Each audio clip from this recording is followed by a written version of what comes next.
We all try to solve a given problem in our predetermined ways. You go on about your daily life, you encounter something, you're supposed to solve it, and then you try and do it. But not all problems are the same, and not all possible solutions have equal impact. Some ways are actually much better modes of thought and provide us with a better understanding of the problem and thereby provide us with efficient solutions. One such method I have encountered is inversion. Inversion is basically reverse engineering a problem or to try and invert a problem. Instead of trying to solve it in a linear and straightforward fashion, you try and approach it backwards. I learned this mental model from Charlie Munger. He is basically very famous for saying, all I want to know is where I'm going to die so that I'll never go there. So here's the psychology behind why inversion actually works. We all know what to do in general and how to approach a specific task. But inversion tells us what not to do and how not to approach that task, which is actually equally important than how to approach the task. Inversion works because we humans are inherently biased to think that our decisions are reasonable. We first make our decisions and then later try to justify them.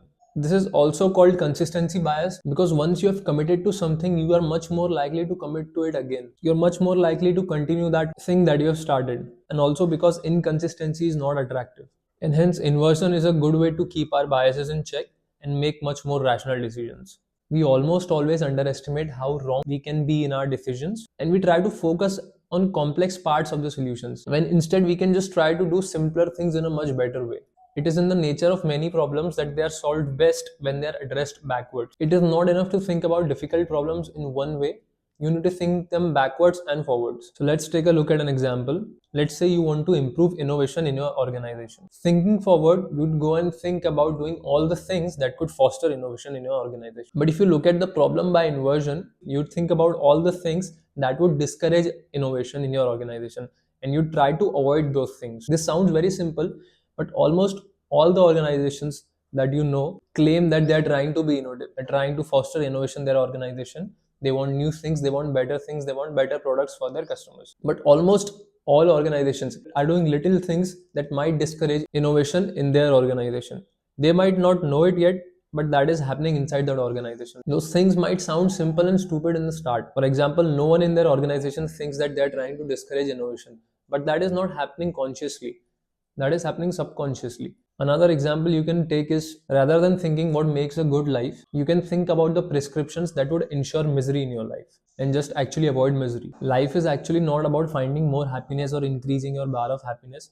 It's avoiding misery and unhappiness and decreasing that bar. No matter how happy you are at a given moment, if some trouble arises, you are sure to be unhappy in the next moment. Your troubles, your misery, your unhappiness outweighs happiness in all ways. At least this is the philosophy I find true in my experience. The topic of philosophy is for another day. But let me know in the comments if anyone's watching if you would like me to speak more about philosophy as well. We can take another simple example of inversion and how inversion can help you achieve better outcomes and avoid trouble. Let's say you're trying to wake up early tomorrow. You'd set up an alarm clock or you'll ask someone else to wake you up in the morning. But if you are out late with your friends last night or you were scrolling phone at night late, it is unlikely that you'll wake up early in the morning. We try to do things which we know are supposed to be good, but we also do things which we are not supposed to do. We don't necessarily focus on what not to do, and those are the things that are actually more likely to happen.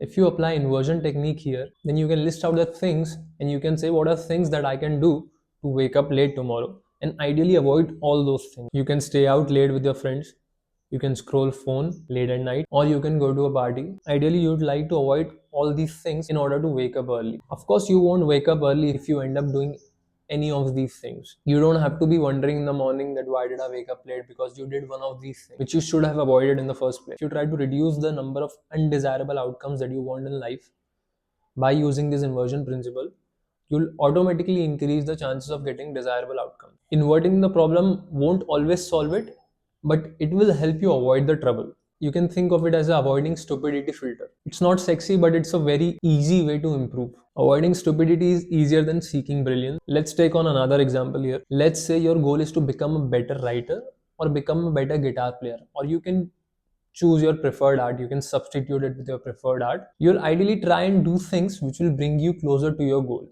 which will make you a better writer or which will make you a better guitar player. However, you can approach it this time in a different way so that you don't necessarily get off your path. You can say to yourself, what are the 3 or 5 things or 7 things that I can do to make sure that I don't become a better writer or a better guitar player in the next few weeks or in the next few months. You should list these things down, because when you list them down, everything changes. For example, you have made a list. The 5 things you can do to become a worse writer or to not become a better writer. Number 1 is being inconsistent about your writing. 2 is setting longer writing hours. Third, you can obsess over perfection. Fourth, you can write about uninteresting subjects. And fifth, you can always wait for inspiration to come. You can list many other reasons. And after you have made this list, you'll actually start to see the reasons which you haven't even thought of in your mind before. And when you're writing, you'll automatically write more and more reasons. And then you'll see and get a clear sense of what are the silent hindrances that are coming between you and your goal. And you just simply try to avoid it. In writing, this may sound very simple. And of course, you know that being inconsistent won't let you reach your goals. But let me tell you something, you knowing something doesn't necessarily mean you following it. We often know a lot of things, but we always try to ignore them. We try to push them aside because they're so obvious. We in fact ignore the more obvious things that shouldn't be ignored. So being careful about this and making a checklist is very, very helpful. Now you can make a simple reverse checklist and see for yourself what are the things that will help you make progress. So the reasons that you just listed down, just try and reverse them.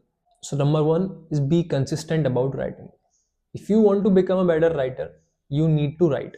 Just show up and write something every day. I don't know how to become the best writer as fast as possible, but I know how to not become a better writer, which is to not write every day. If you're not consistent about your writing, I'm pretty sure you'll not become a better writer. So it's very simple. Just be consistently writing every day. Number 2 is set shorter durations. So initially you need to get started. If you set a goal that I'll write 3 hours tomorrow, I'll write 4 hours tomorrow, or I'll write 6 hours tomorrow, you might feel the task is huge and you might not even get started.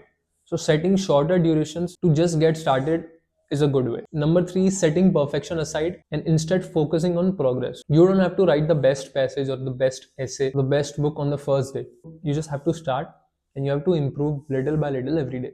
You just have to measure your progress and not obsess over perfection. But it's very easy to get lost in the sea of perfection. Number 4 is write about interesting subjects. If you're not writing about interesting things, if you're writing about uninteresting things, you'll actually stop writing sooner. You can also apply this technique, write what you love until you love to write. Number 5 is set regular writing hours. Instead of waiting for inspiration, you need to put some discipline in your routine. You just decide that I'm going to write 1 hour for tomorrow.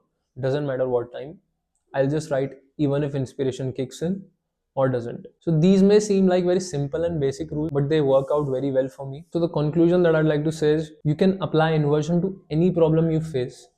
You'll at least get some sort of value from this technique. You might not find the right solution, but you'll for sure know what to avoid.